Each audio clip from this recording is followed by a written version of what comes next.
Good morning. Welcome to the fifth day of Bharat Nutrition Week Conclave. I am Kamal Narayan, CEO of Integrated Health and Wellbeing Council, India's premier institution for health awareness, advocacy, and behavior change. It has been a constant endeavor of the ISW Council to create a strong advocacy for all that concerns the people's health and well-being.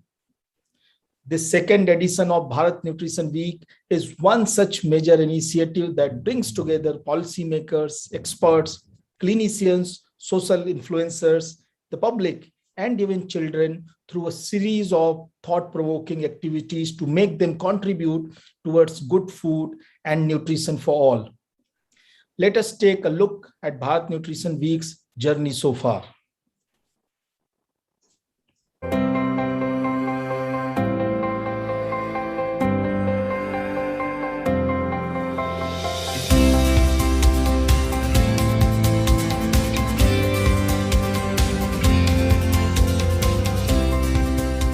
Welcome to the fourth day of Mega Bharat Nutrition Week. अपने देश के हर आदमी को सच्चा diet मिलना चाहिए। इस कार्यक्रम के लिए ISW काउंसिल को धन्यवाद देता हूँ। So I'm so happy to see us all coming together for this nutrition week. Fasting is the first thing given in Ayurveda where you give the rest of your digestive power, and at that time the immunity also get boosted. Today, the average person is far more informed about nutrition than ever before. The problem of nutrition is very, very high in India. We are facing a triple burden of disease. Amalaki a day keeps doctor away or Vaidya away.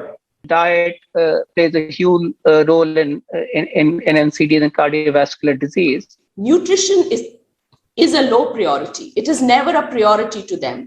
We have to own the responsibility on ourselves as specialists, doctors, healthcare providers of all cadres. What are we doing about it?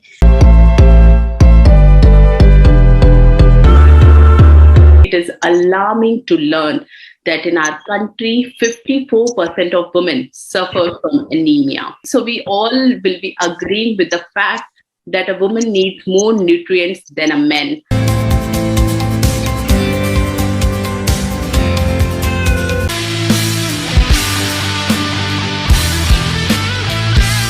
Let's begin the Bharat Poshan Premier Quiz 2021. Kyunki Khane mein hai dal. All right, this is the fourth day. This is the day 4, and we are playing West Zone today with the theme proteins. Whoa!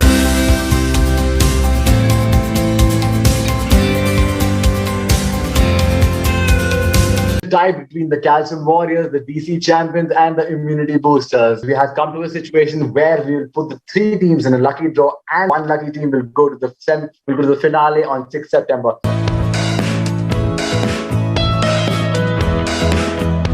Oats laddu.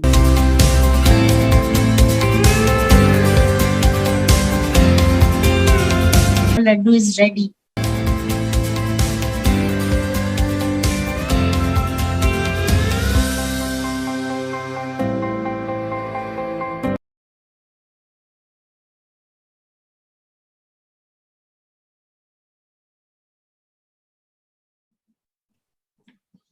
Very well. Terms like malnutrition are generally understood as deficiency of food, but there can be more to it. It is known as hidden hunger. This refers to the lack of an adequate amount of micronutrients intake that can affect growth and development in children and the general health and well-being of people. The findings of the government's first micronutrient deficiency survey, which collected data on the nutritional status of Indian children till 2019, are startling. Zinc deficiency was found among 19% of preschool children and 32% of adolescents. Folate deficiency was prevalent among 23% of preschool children and 37% of adolescents. And deficiencies of vitamin B12, vitamin A, and vitamin D hover between 14% to 31% for preschool children to adolescents. With the Honorable Prime Minister's announcement to fortify rice, a staple in many parts of the country, we can hope for a better tomorrow.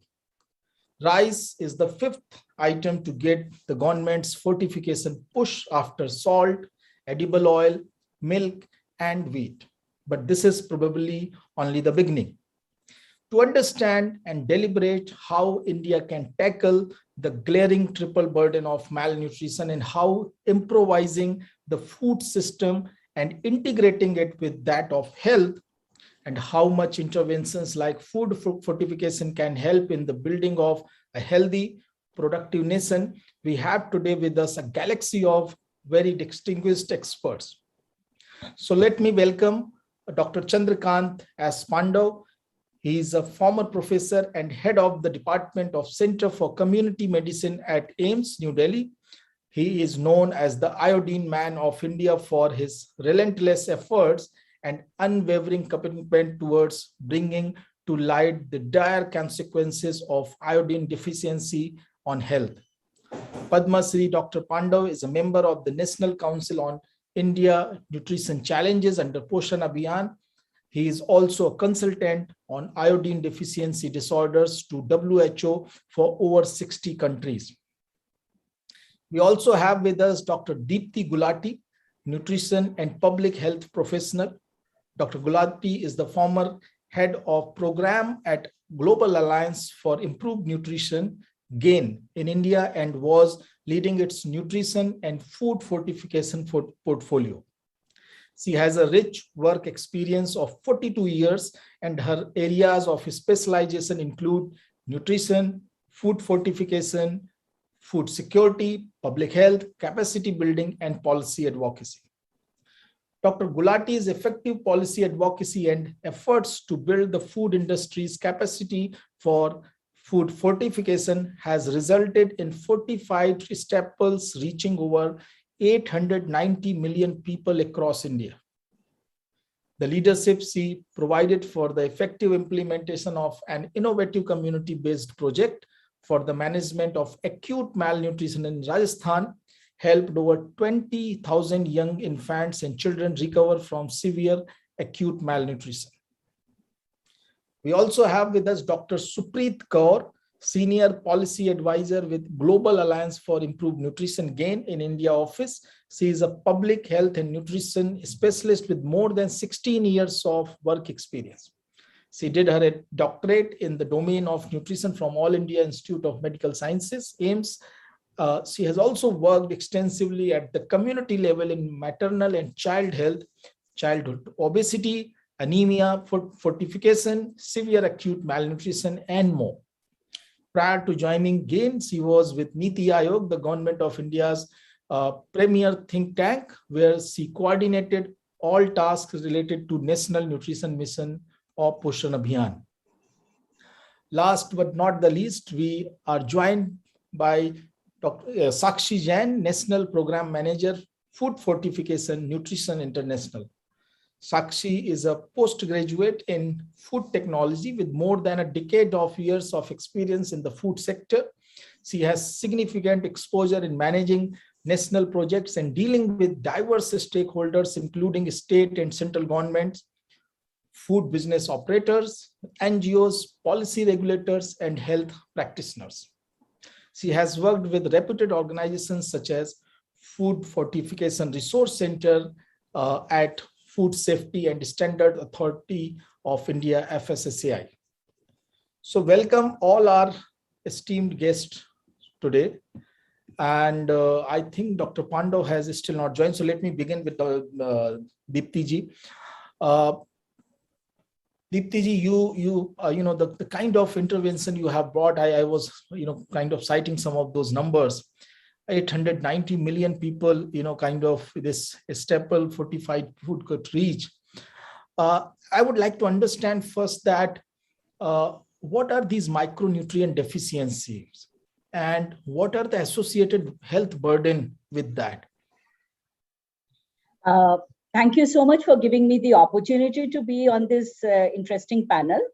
And I'm very honored to be on the same panel with Sakshi and Supreet and Dr. Pandav, because they have been, we work together very closely to, help improve the nutritional status of children in India and of general population.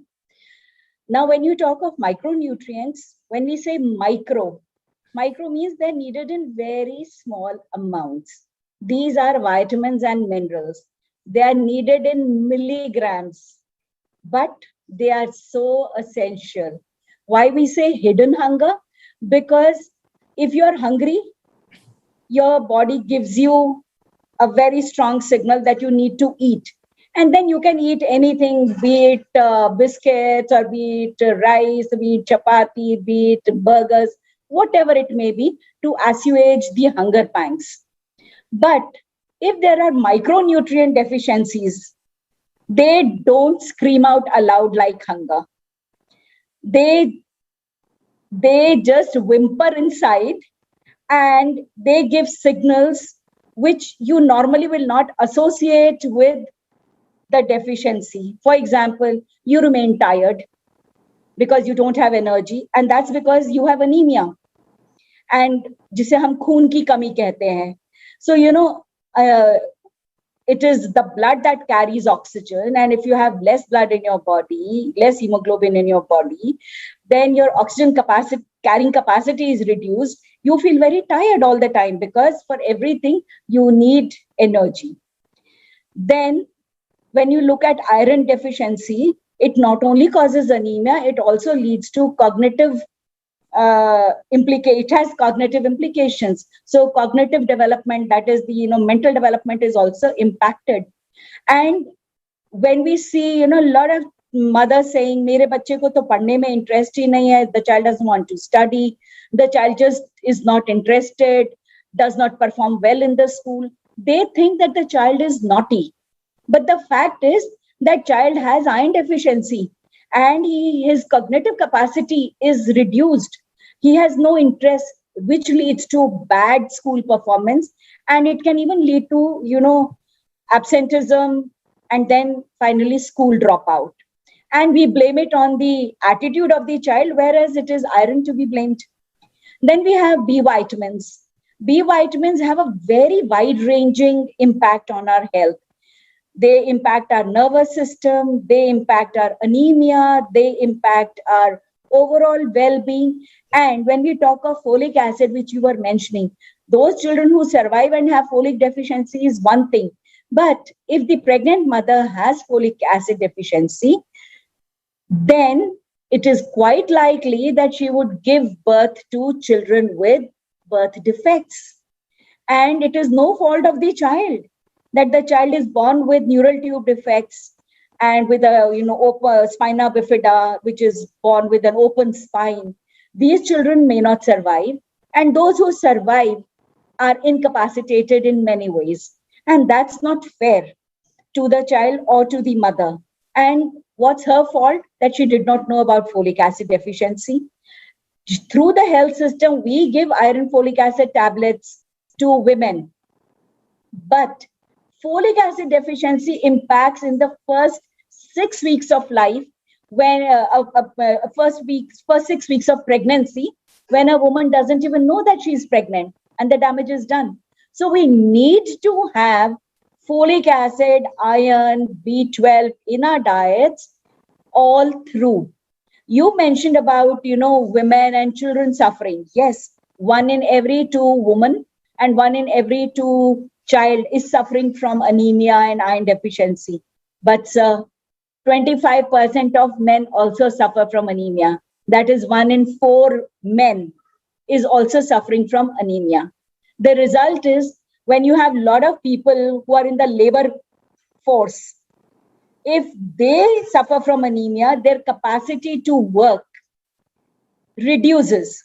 So instead of working for 10, 11 hours in a day, they're able, or 8 hours in a day as by our constitution, they get tired in just about 6 to 7 hours, which impacts their wages, which impacts their income, which impacts the overall well-being of the family.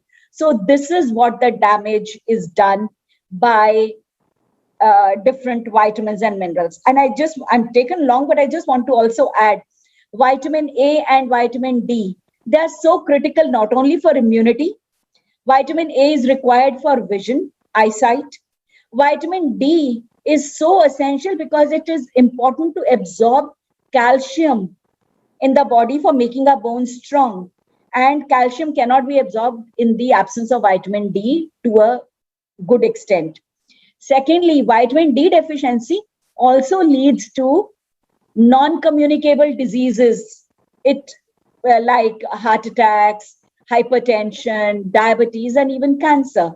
So vitamin A and D are also very, very critical for our health, besides being immunity boosters as they are being projected in the COVID times. So over from my side, happy to be answering any more questions. Thank you so much, Deepti ji. I think you have put it forward very well. And the important aspect is, yes, we have always been, and within our IHW Council also, we have a very focused program called Sapath 1000 Days, which focuses on that how we can ensure the best possible healthcare and the nutrition for women, which can help us having a intergenerational health outcomes. But at the same time, what you are mentioning is that, just that 1000 may not be the right time, because we need to have the whole life course approach when it comes to, ensuring that these deficiencies are not there. And also, interestingly, that these micronutrients deficiency or this hidden hunger, does not scream. And so you don't realize. But however, the outcomes are reflecting in almost every aspect of life. So that's very, very important. And also, the increasing burden of malnutrition, non-communicable diseases, which is also having roots in many of these deficiencies. So thank you so much for highlighting all these important points. Let me go to Dr. Supreet Kaur. Dr. Kaur, you have been involved in the Poshan Abhiyan and the Niti Ayog's this mega mission. We see these major numbers, and many times these numbers are apparently startling and sometimes shameful also. The former Prime Minister once used the word, these are shameful situations. How do you see that this approach is being now involved, and we are looking at a more comprehensive approach, and how much of this success has been achieved under the Poshan Abhiyan? Thank you so much, Mr. Kamal, for the warm welcome and very gentle introduction. I would also like to thank all the organizers for the same. I would like to mention that, yes, Poshan Abhiyan has come a long way, and it is actually started as a national nutrition mission, which started with some pilot districts and then rolled out in many, many more districts, and finally the pan-India rollout is here. So Poshan Abhiyan's basic vision is the reduction of, stunting, wasting and underweight by 2% point every year for children under 5 years of age, and 3% point reduction of anemia in pregnant women, lactating women and adolescent girls. So these are quite ambitious targets, I would say, but I think it gives us the roadmap actually to, work on those aspects, and how can it be done through the convergence, through the use of technology, through the use of behavior change across various sectors and various segments of society, various non-government organizations, the academics, how they can come together in a platform.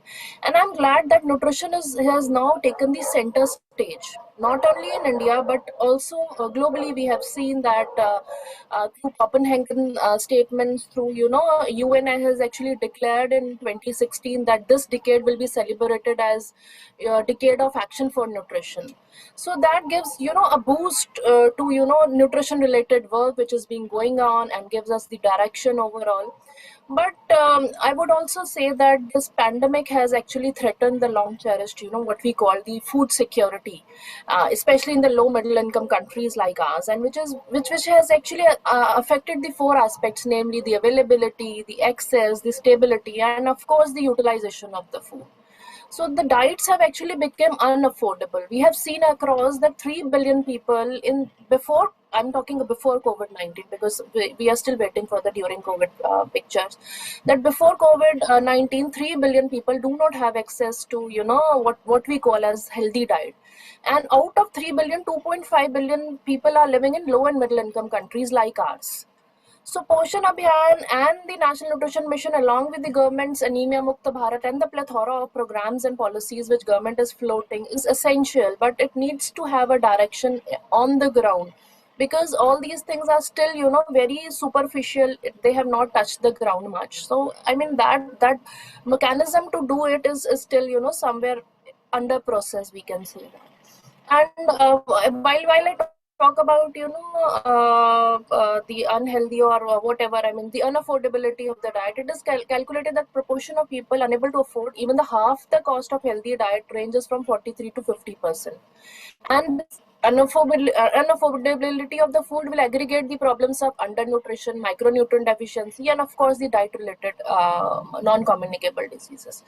So this is very sad to have this type of picture, and you know that in India is ranked very low in global hunger index. Also, we have not ranked much very well in these states. I think 97 out of 124, something 140. Yeah, that is. I think we are way far away when we compare ourselves with Bangladesh, Sri Lanka, Pakistan, our neighboring countries. Even the at par countries like Mexico, Brazil, they are performing well than what we are doing. And I just want to give you a fact that in India every day more than 6,000 children under the age of 5 years die, and half of which is due to micronutrient deficiency. So that could be lack of vitamin A, iodine, zinc, folic acid, as Deepti ma'am has already mentioned why it is essential. So addressing the problem of malnutrition and the undernutrition overall is a complex problem, and it needs a colossal task with multi-pronged and multicolor strategy for that approach. So fortification of staple food, what I can see is is the most cost-effective option to enhance the nutritive value of and to improve the nutritional outcomes of our population, because it doesn't require much of the behavior change, and we can see the change in their nutritional outcomes very soon, and with minimum side effects or minimum change in their dietary patterns. So that is all from my side. Yeah. Thank you so much, Dr. Kaur. You have highlighted very important figures also, and yes, many of these programs are trying to change the scenario, but I think we are already very late. So we need to run really fast, and maybe usual speed may not help. So let me go to Sakshi Jain also now. Sakshi, so we are talking about multiple these deficiency, and one of this, and Dr. Pando will be joining, and he is known for that, the changing the iodine deficiency scenario. But I think Nutrition International has also been at the forefront of this entire salt fortification and all. What has been the experience on that side, and how much change the country has been able to brought? Yeah, thank you so much, Kamalji, for giving us this opportunity. And I would also like to thank all my dignitaries on the platform for sharing the sharing the screen with me. So yes, Kamalji, this iodine deficiency, I would say the first deficiency which our country was catering to was iodine deficiency. And in 1953, the country made it it came with a regulation that the salt need to be iodized. So this is one of the flagship program and the most successful program for any country to make any fortified staple as a mandate and run it successfully. And we can understand that with this, I would say this has set the right precedent for for understanding that how fortification has can help in addressing the diseases. So this iodine deficiency results in goiter. So if just by, I would say just by a small segment of staples where we are catering to with minute quantities of micronutrients. So with that, if we are able to address a very, huge problem, so I think it is a very significant one. And I like going forward this, this actually has also, I would say given an example to everyone that yes, if iodine deficiency can be catered to through only small minute quantity of salt, then why not other deficiencies, right? So in this respect only, and I started working on this project, and now we have also expanded this like this. Now this, iodine salt has a 93% coverage in the entire India. So that is the scale with which we have been able to address this problem. And parallelly, now with the FSSAI releasing the standards on double fortified salt, where iodized salt is additionally getting, fortified with iron. So I think with this double fortified salt, at one go, we would be addressing two deficiencies. One is iodine and parallelly with iron deficiency. So I'm sure, with the with the introduction and with scaling of the CFS in the country, I'm sure we would be able to, reach to the last mile of the population in addressing them. Thank you. Iron deficiency is definitely going to help along, addressing iron deficiency is going to help in a long way in, addressing this problem of anemia. Correct. That every, 1 out of every 2 women is anemic. Yes. The same is with the children. And to my surprise, 1 out of every 4 men are also. Yes. So which we normally, I think, tend to not talk about or don't get those numbers, floating like that, which we get for women also. So what is the status on this? Has it started or is it in the plans that this double fortification will begin? So, Kamalji, we have been able to scale up this double fortified salt in Madhya Pradesh and Gujarat. So, the entire state of Madhya Pradesh would be getting double fortified salt under safety net program. And recently, we also came out with, a study where it was a 2-year study, and we have identified that, within 2 years also, the anemia led to a reduction of 5%. So just consumption of double fortified salt in only certain districts of Madhya Pradesh. Like right now, I'm not talking on the entire, but this 2-year study was in certain districts, and we could identify that this has, led to a reduction in anemia. So I would say, 5% within just 2 years. So I think this was a very significant change with, what I had mentioned, that with minute quantities of giving, micronutrients to any one fortified staple can lead to reduction of, major diseases, which we never think of also. Great. Dr. Gulati, Dipti ji, actually, Dr. Kaur mentioned about, the disruption caused by COVID-19. What is your view on that? How much of it, actually, because right now we are seeing that, like, for example, midday meal, which was an important, intervention for the nutrition for children, and that, a large number of them are, out of it now. And so I think COVID has brought so many those challenges and actually amplified them. What is the scenario and what you are seeing, as this consequences maybe for years to, tackle? COVID, we all know, is a very dreaded disease, a very dreaded word by itself, I would say now. And the challenges it has posed in management of disease is one thing which everyone hears about. But the silent emergency that COVID is causing is a very huge setback to all the nutrition programs that India had been working on. Even though we have been on,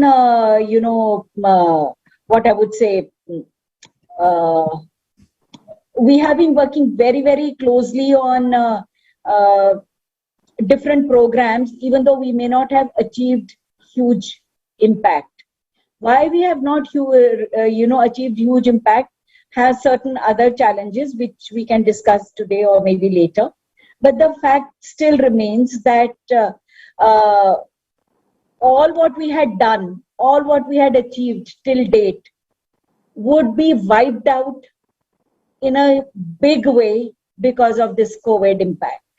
Why? Because as you rightly said, children who are getting supplementary nutrition and take-home rations, whether they were fortified or not, whether they had enough of vitamins, minerals or not, but they had some macronutrients. They were filling up the stomach. They were at least preventing, to some extent, undernutrition. Because with COVID, there is a lot of people who are out of jobs. There is increase in the poverty levels. There is increase in the access to food. I'm not even talking about nutrition. These are challenging times for many to access food in appropriate, adequate amounts. If that be the case, children will always be the last priority, not because parents don't love them. Parents love their children the most, even more than themselves. But because the child is small, they think iski to zaruratein hi bahut kam hai. The bigger physique, more food requirement is associated. But people forget to understand that a 1-year-old child needs as much as 50% of the food as an adult requires. So it is almost 50% of an adult requirement that is needed by the child. And mothers think कि 2 निवाले खिला दिए पेट भर गया, छोटा सा तो है. And that adds on to the disadvantaged situation of children. Midday meals are not reaching. That was one meal that was being provided to school children. Now, more and more school children who are not going to school, not everyone has an access to, internet learning. So they are actually getting pushed into labor. And when they are getting pushed into labor, again, they do get some bit of money, but that's not enough to cover all their food requirements. So I'm actually very, very scared of the figures that we would have once post-COVID surveys are done and we see the extent of undernutrition. As it is, many states are reporting that severe acute malnutrition, undernutrition have gone up many folds. But then we do have answers. I will not say we don't have answers.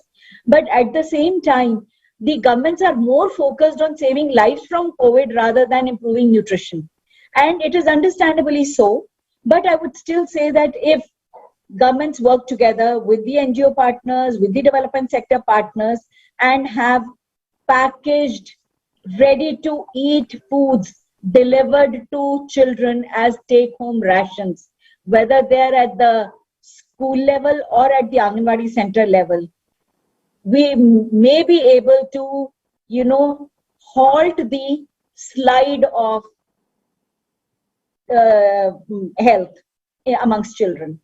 And that is not difficult, but we also have challenges when a lot of people keep saying, why give packaged food, get only to dietary diversification, eat only the food that is available, from a diversified diet. Yes, but we all know diversified diet is very good. Fresh foods is very good.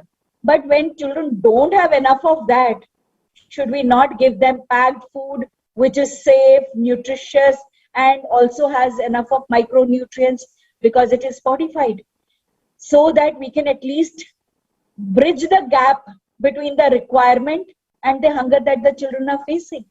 So those are few things that we all need to take up from advocacy point of view with people, with advocacy point of view with policymakers, and with support from the development sector partners and other NGOs who can come forward and not just deliver oximeters and other drugs, but also food to children, which could be in the dry ration forms and be available at their home. Over. Thank you so much. I think very important aspects. Saving lives from COVID is very critical, I think, and that is what the preoccupation of the government for now and has been for some time. But at the same time, I think, and it has been, it has been trying to ensure that food security remains there in terms of your public food distribution, and all that. But at the same time, whether it is reaching to these vulnerable part of the society, which is children, women, and also in the right format, kind of quantity and right quality is also very important. I think that is an important point which you are making, Dr. Deepti. Dr. Kaur, you mentioned about, so Dr. Deepti has highlighted about the COVID consequences. And I think this particular panel is trying to understand more, how it can, the fortification can help in terms of ensuring that these many micronutrients deficiencies can be addressed.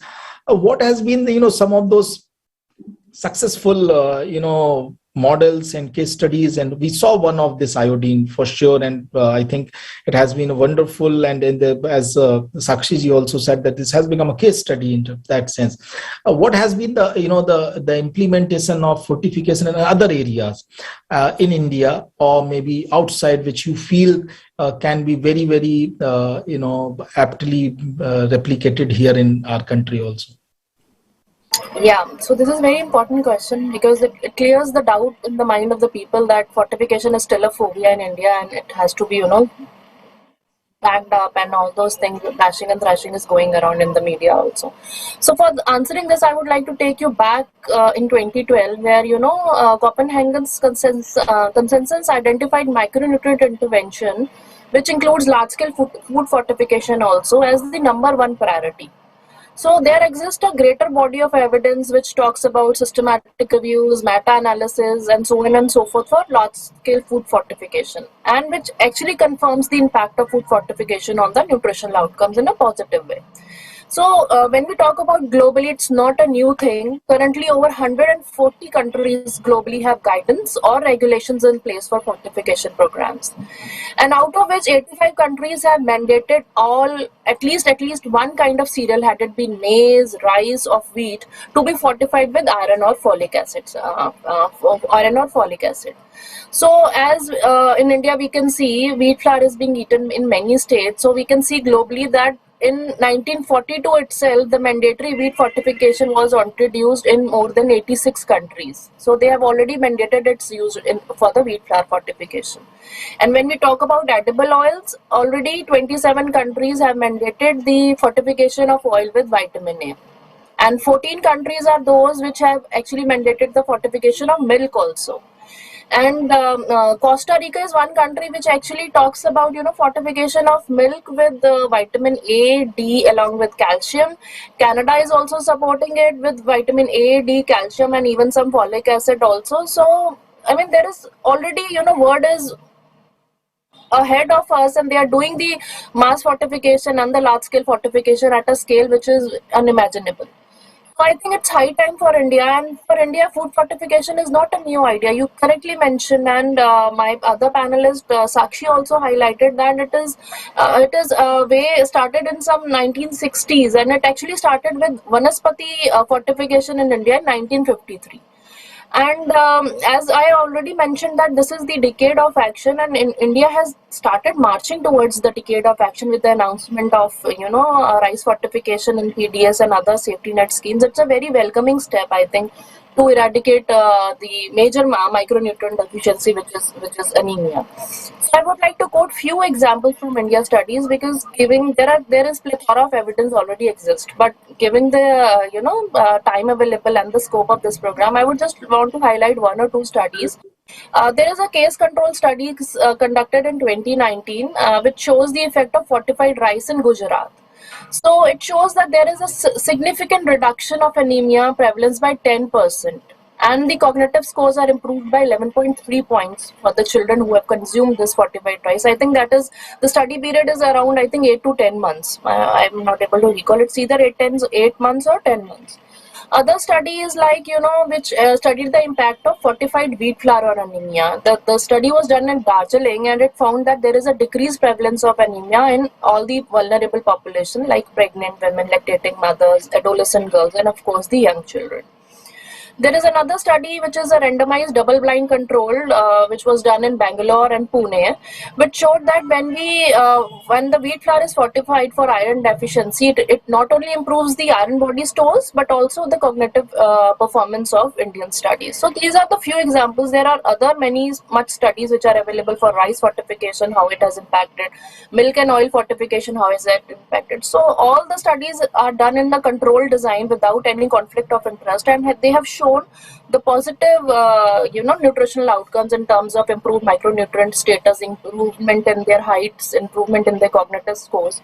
So I think we already have ample of evidence. It's now to change that evidence into action. So India is in that mode. We need to work on those evidences to change into action so that our nutrition can be improved. Thank you. Kamalji, here I want to come in, and I just want to add to what Supreet has already mentioned.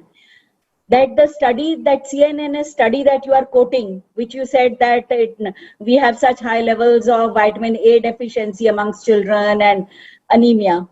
If you would look at the same study and the data for that under that study for Rajasthan, you will find that vitamin A deficiency in children in Rajasthan is only 1.5 to 1 to 1.5%. Please look at it in the Rajasthan state.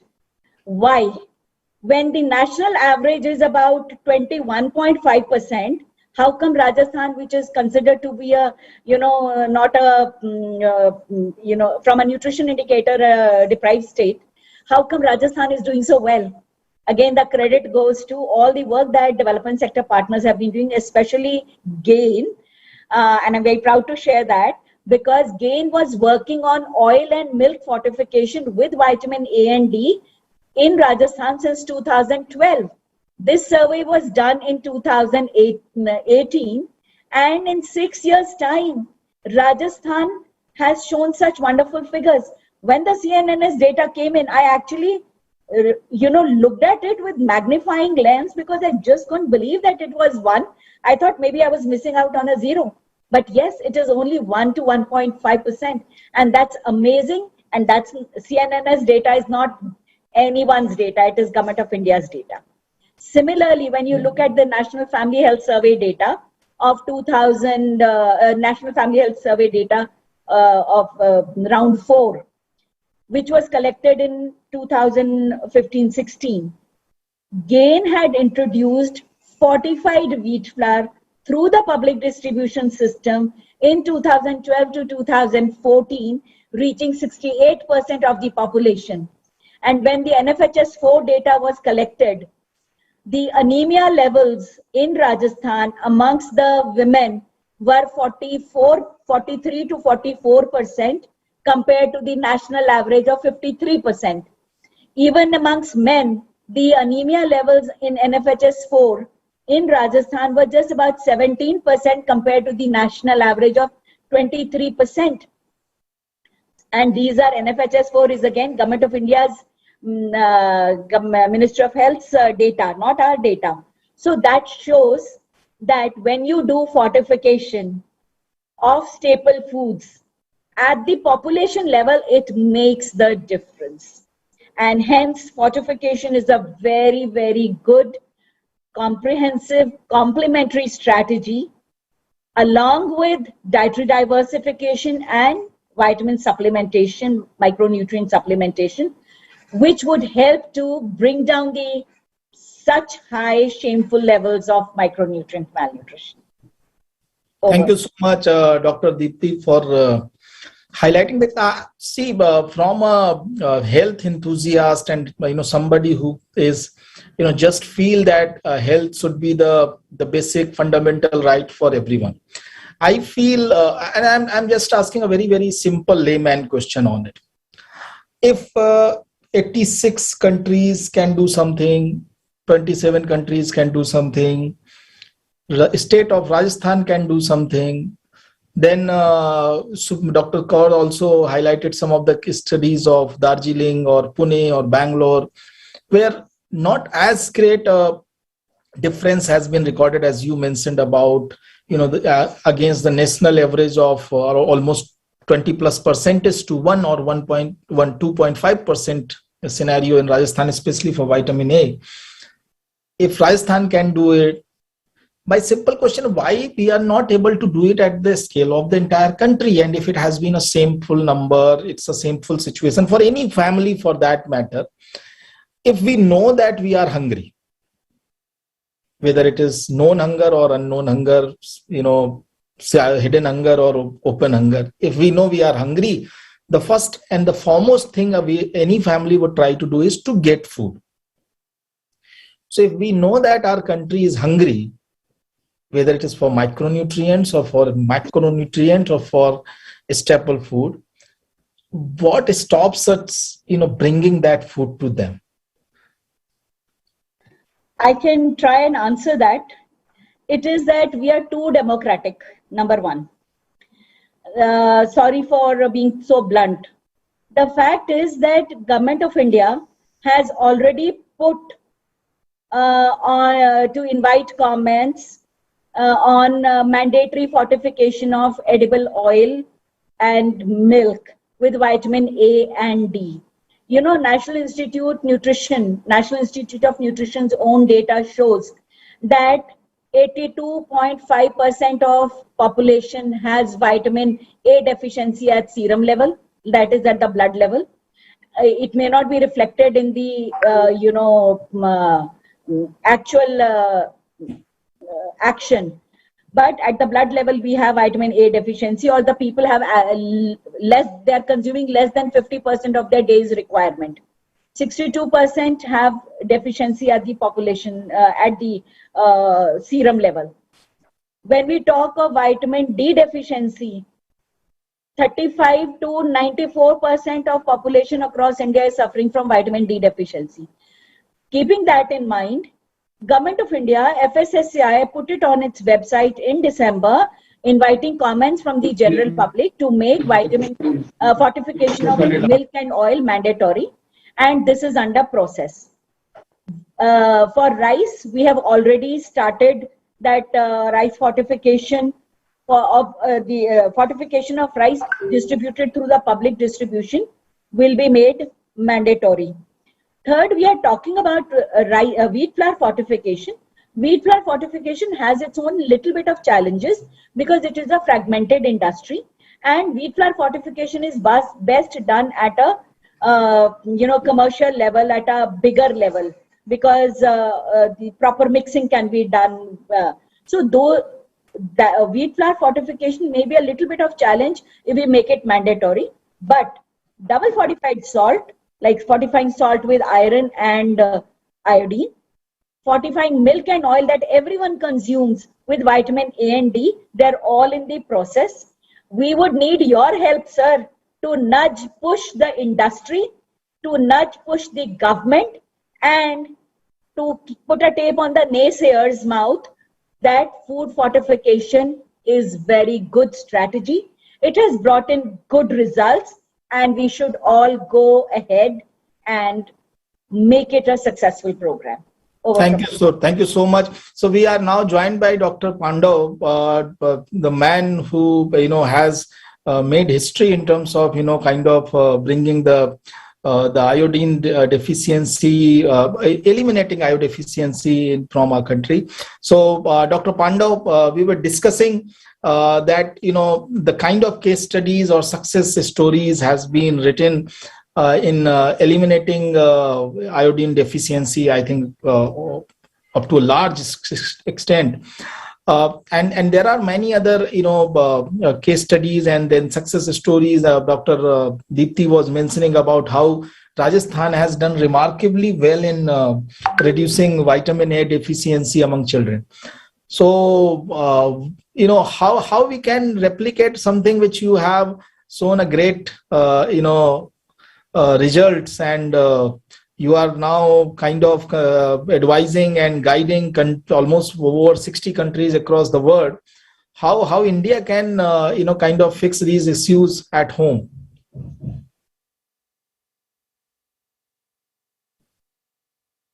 Sir, your internet. Namaste, namaskar, namaskaram. Yes, Speaking from my home state, Maharashtra. I'm in Maharashtra today. Today is the World Teachers Day. आज 5 सितंबर सर्वपल्ली राधाकृष्णन का जन्मदिन है. तो सबसे पहले मैं ये कहूँगा, गुरु ब्रह्मा, गुरु विष्णु, गुरुदेव महेश्वरा, गुरु साक्षात परब्रह्म तस्मै श्री गुरुवे नमः. Very important question, sir. There is nothing like learning from success. And today, Iodine Deficiency Disorders program in India is the world's leading program. Yes, sir. 92% of India's population is consuming iodized salt. 92%. 76% is consuming adequately iodized salt. Please note the difference between iodized salt and adequately iodized salt. When you look at the India's population of 1.38 billion and put in a figure of 92 million, it amounts to the population of 1.25 billion. So I'm very proud. I am one of the team players who have contributed to this particular success story in the world. Personally, I've been working for the last 43 years on this problem, 43 years. मेरा नाम पांडव है और इस महाभारत में मैं अर्जुन पांडव. मुझे सिर्फ पक्षी का दाहिना हाथ दिखाई देता. 43 years continuous contribution in making this history. 92%, 1.25 billion. The population of 193 countries I listed is 1.25 billion. And United Nations has 193 countries. Sir, may I request you to... I just want to bring your attention. Yeah. My inspiration in life is... I'll do that, sir. I'll switch out the video. आप तो मुझे जानते हैं sir लोग, मैं अपनी शक्ल... I'll switch out the video, sir. No, sir. The voice is not coming clearly, actually. Yes, I know. I think that may help to at least hear your thoughts. Definitely. मेरी आवाज सुनो. मेरे चेहरे को मत देखो. मेरे दिल को देखो. तो स्वामी विवेकानंद ने कहा था, 21वीं in the 21st century, मेरा भारत विश्व गुरु बनेगा. मेरा भारत क्या बनेगा? विश्व गुरु. तो मेरे गौरव के और अभिमान के साथ कहता हूँ कि मेरा भारत विश्व गुरु बना है. आयोडीन डेफिशिएंसी कंट्रोल प्रोग्राम विश्व गुरु. ये कैसे हुआ? Very simple. Public-private partnership is the cornerstone of this. No government produces salt. It is the private sector which produces salt, and they played an extremely important role in this success story. We had the political commitment at the highest level. Where the political commitment. We had the appropriate administrative infrastructure. What British left legacy is they had stopped producing of salt in India, so they have established an institution, Salt Commissioner's Office. So that infrastructure was very important. Third question came of scientific leadership, and the scientific leadership's contribution in iodine story is impeccable. It is a global standard. And finally, financial resources. That came from the private sector. Only 1% of the salt is produced in the government. 99% of the salt and iodized salt is produced in the government sector, in the private sector. So this is a classical example of private sector, where 4 important things are important for success. Political commitment, infrastructure, scientific leadership, impeccable. I'm very proud to say, मैं गर्व के साथ करता हूँ, अभिमान के साथ करता हूँ, आनंद के साथ करता हूँ. And financial resources. So public-private partnership is very, very important. Dr. Dipti Galati was making the same point. Today, with your permission, I have a colleague where I'm in Pune, Dr. P.N. Kadam. He'll share with you the public-private institutions' contribution in this. Over to you, Dr. Kadam. Your 3 minutes. Certainly. Good afternoon, everybody.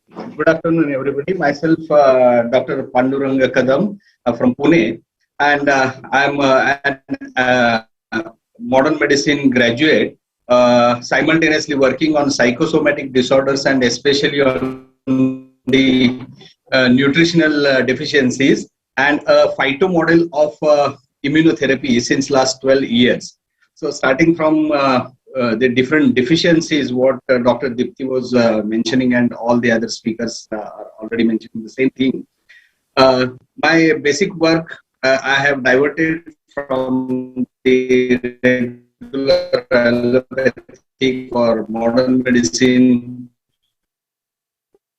to these Ahara, Vihara and Vichara in this country and entire globe. Micronutrients in our life is definitely just cannot be replaced by anything else. My personal opinion is that setting this standard. Dr. Pandurang, there is a lot of disturbance in your voice. Actually, it is not coming clearly.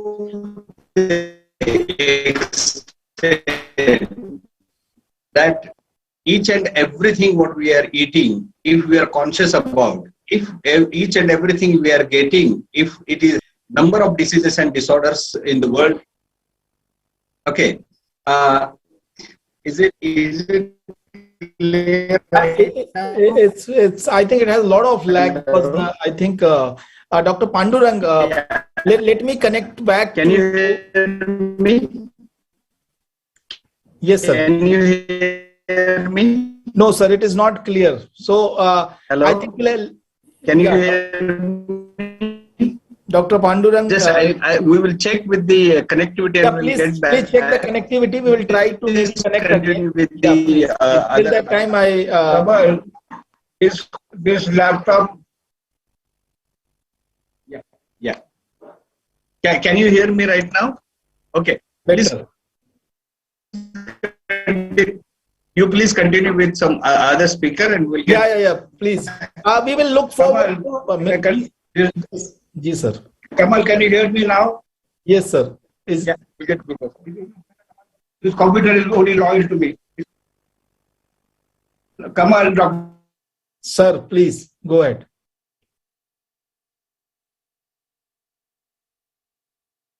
Himani, could you please check with Dr. Pando's side, and then by that time I complete the session with others. So Sakshi ji, we were discussing about it, and Dr. Pando was highlighting, that, aspects only.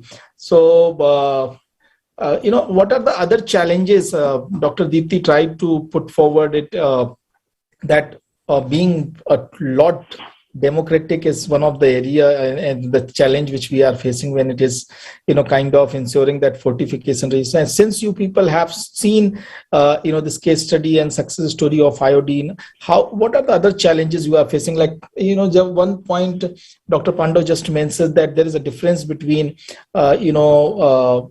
getting iodized salt and getting adequately iodized salt, and there is almost a difference of 20% is in between. What are those challenges still we are facing? Is there any challenge in terms of acceptance of fortified food, and how does it matter for me if somebody is giving me a fortified food which has having an additional goodness of nutrients and all, I should be happy. Yeah. So, thank you, Kamalji, for asking a very relevant question. And, personally, I would say that, it is more about the unawareness. So, people don't actually know what is right for them, or even they don't know if they are deficient. For example, as, Dr. Deepti also mentioned that, NFHS4 data has shown that we are deficient in vitamin A and, iron deficiency so much in our country. I can, vouch for it that, even on a panel or even our listeners, how many of us would actually go and get our, blood tested for these deficiencies? So that is the one point, right? So till the time we don't know that we are deficient in all these vitamins and minerals, we will not be aware that, what are the ways to address them. So once people are aware that, okay, I am deficient in vitamin D, I am deficient in iron or vitamin A, I am sure they would, definitely ask for, how to address them. And the answer, how to address them, comes from fortified. Like one of the way is fortification. So till the time, and it is not about, like people do talk about, like as Dr. Deepti said, naysayers talk about why fortification, what is the need. So I would say till the time people don't demand for it, these kind of, challenges would come in our way. And the malnutrition for which we are, we are looking for that, we have to overcome these malnutrition would definitely come with this only. When we as people start demanding for it. So educating public awareness is going to be the key, and the demand has to come from the people. Yes. Dr. Deepti, when we were discussing before the program started, you may use the word, there are so many myths around it. What are those myths? Because, and how do they impact in terms of the acceptability of it?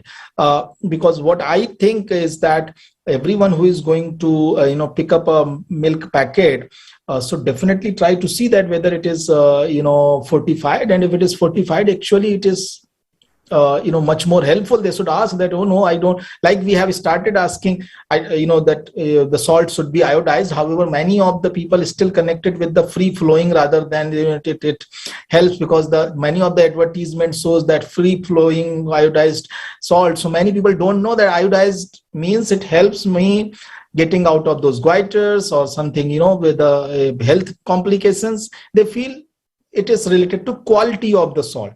Similarly, why don't we have that mass acceptance for other things? And what are the challenges? What kind of challenges and myths you see? So my opinion is a little different from Sakshi in one or two ways. If we keep looking at, consumer demand, in my generation, even in my grandchildren's generation, the demand will not come. Why? Because people don't ask for it. People are not aware.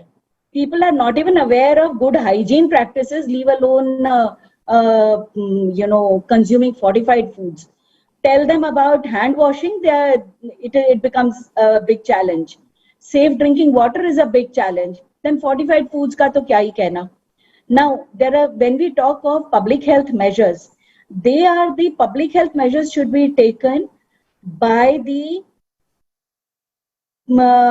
leaders in consensus with the opinion makers. That's my view. Because for iodization of salt also, I'm sure Dr. Panda would be able to reiterate, no one went about asking that whether we should iodize salt or not iodize salt. If they had asked for it, it would have never been done. In 1953, when government took the decision, because everyone was consuming vanaspati, and when government took the decision way back in 1953 that vanaspati should be fortified with vitamin A, it was not based on public opinion, but it was based on public's good health interests. Secondly, when we talk of apprehensions, we have done enough of studies to show that there is no difference in color, taste, texture of fortified and non-fortified food commodities. Sir, I would also give you, I am a nutritionist, but I'm also a housewife. I often like to stand at the Kirana store or at the milk depot and see what people look at when they're picking up a product. They look at only two things. One is the expiry date and the other is MRP. No one looks at the label claim to see कि इसके अंदर है क्या. If that was what they were actually looking at, do you think they would be picking up, chocolate cream biscuits? Never. So they go by the taste, and we are fortifying staples that everyone consumes irrespective of socioeconomic status. Because we are talking of fortification of oil, milk, wheat flour, rice, and salt, which is consumed by each and every one of us, irrespective of their socioeconomic status. Now, when we talk of naysayers, some of them keep talking about that we should only go by the diversified diet. Why add chemicals into our diet? But are we not taking multivitamin tablets at home? Are we not taking many other tablets for diseases, headache? Are they not chemicals? Chemicals does not mean it is something injurious to health. Whatever is present in food is basically, when we say oranges are very good source of vitamin C, isn't vitamin C has a chemical formula? I'm not saying it's a chemical. So anything that we eat, consume has a chemical formula to it. So let's not get swayed by that kind of a thing. When we say that eat fortified foods, it is adding something which is good for your body. Because if you just talk of supplements, sir, aap mujhe bataएं, how many of us even forget to take our blood pressure medicine daily?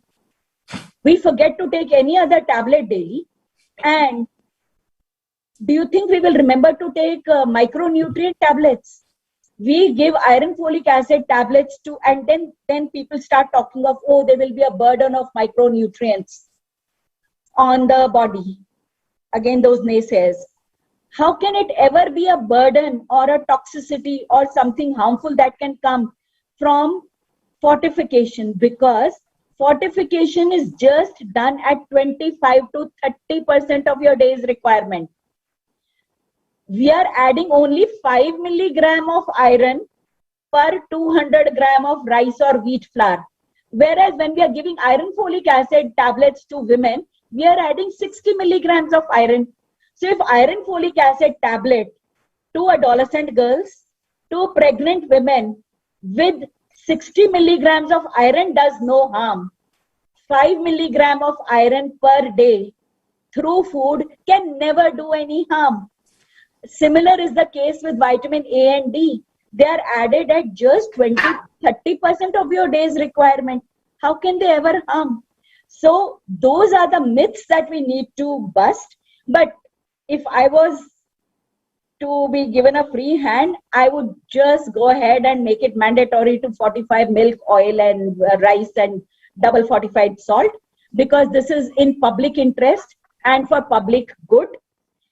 And people don't, I'm not saying we cheat the people, we don't make people aware, yes, but let them feel very happy and contented that they are getting a better value added, more nutritious product which is fortified and at the same price as their normal atta, doodh, and oil and salt. Okay. Thank you so much. Important point. So more than, while it is important to educate people so that they have more appreciation, acceptance for this, I think this is important that it should be done through the, the food system approach, or from the government, or the, those responsible for the health of the society and the, the nation. Dr. Pando, are you with us? Yes, I'm with you. I just want to make 3 comments. The most important missing link in this entire story is AAA. Awareness, awareness, and awareness. We spend very few budget on the social and behavioral change communication. It's all about change of behavior, and behaviors take years to change. So we must allocate our adequate resources of social behavioral change communication. It's a, in pandemic of COVID-19, we must have hardly 1% or 2% for SBCC. So this is AAA is very important. Awareness, awareness, awareness. That's number 1. Number 2, front of packaging label is very important. Very, very important. Number 3, I bring back my colleague from the private sector. Over to you, Dr. Panduran Kadam. Yeah, I'm sorry that there was some lack of communication in between. Sure, no problem. As a doctor, as a medical doctor, as I told you, the last 24 years I'm doing research and study on psychosomatic disorders, which includes the 3 parts: ahara, vihara, and vichara. So, and I always believe that what you are, what you eat, you are what you eat, you are how you rest, and you are how you think. So on the concept of thy food is thy medicine, which was mentioned by the modern medicine Hippocrates, that thy food is thy medicine, the very right point Dr. Dipti was mentioning, and I'm so proud and to be here today, that this is the concept where the lack of awareness is the real great problem. And when we try to explain our patients, see, I'm working from diabetes to cancer with the help of medicine, with the concept that food that heals and food that heals. So the three parts are there. One, how to prevent. Whenever you get some alert of any disease or disorder, immediately how you can use the micronutrients to restore and recover the activity, because your entire system is going to react exclusively for what you are eating. And so it's nothing else but carbohydrates, proteins, fat, vitamin, minerals, amino acids in your food. And as the micronutrients and the supplementary food, if it is needed, one must have in a very proper quantity, and fortified food is definitely necessary. And in our organization called Sankalpa, where Dr. Pandav himself is actually our advisor, mentor, and the work what he has done about iodine, I'm connected with him since last 19-20 years. These type of personalities are here in our country, and I think that all of us together, we should now come up with an organization and unity where the entire society can follow. So on this auspicious day of Teachers' Day, this type of teaching is really needed for the world. And I'm thankful to Dr. Thank you so much. Thank you so much, Dr. Pandurang. Today's Teachers' Day, Sarvapalli Radhakrishna's birthday. There are two kinds of teachers I met in life. Those who are mentors and those who are tormentors. Thank you very much. Thank you very much. Come on. Thank you. Shukriya. Thank you so much, Dr. Pandav, and also happy Teachers' Day to you. You have been contributing a lot, bringing the new generation of, experts, doctors, and contributors and health crusaders. So thank you so much. So thanks all our wonderful speakers today. We tried to discuss that, we as a country is facing triple burden of malnutrition, multiple challenges, and something which is kind of impacting all aspects of our life, from the performance of our children in academics, their potential to grow into a productive citizen, to become a active contributor to the society, to mothers or the women, ability to give birth to healthy children, to also the new major challenge, which is not that new, of the NCDs, the menace which we are facing in every family. All that has roots to the deficiency of nutrition, and sometimes whether it is micronutrients or macronutrients or hidden hunger, all that can be addressed, can be solved. We as a nation can ensure that each one of us can get enough nutrients which are needed to have a healthy, happy, productive life, which can also help us achieve the optimum potentials of as a human life. There has been multiple wonderful case studies. Iodine deficiency, we were able to kind of address it. We have the man who led this whole crusade against iodine deficiency. We are having some of the wonderful developmental sector people who have been contributing and taking it as a mission and have made wonderful difference in many parts of the country. We hear that globally, many countries are able to do that. Some of the states are able to do that. I'm sure when it's a need that all of us should look for, the AAA as suggested by Dr. Pandav, I would say awareness, acceptance, and action. And I will lay down another A, appreciate. if the government is trying to come with an intervention, something like iodine fortification, or something like the Prime Minister has announced the fortification of rice, appreciate that. This is for you. This is for your health. This is going to change the way your children perform in school, the way your family live, and the way you will be earning, the way the nation moves forward. So all these four things are important, and at the same time it is going to be the responsibility, and it is the responsibility of any welfare state to make sure that all that which is needed to be done must be done.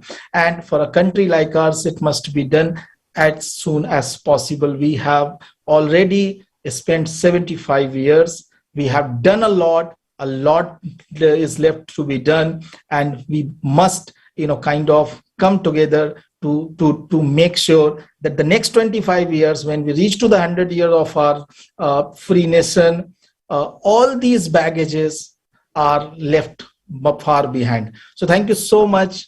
Dr. Pandav, you want to say something? In the field of nutrition, the task is to know what is possible without forgetting what is necessary. In the field of nutrition, as in politics, the task is to know what is possible without forgetting what is necessary. Thank you very much. Thank you so much, sir, for adding that. Thank you all our speakers. We are carrying this mission of Bharat Nutrition Week. 5 days have completed. We are more than halfway through.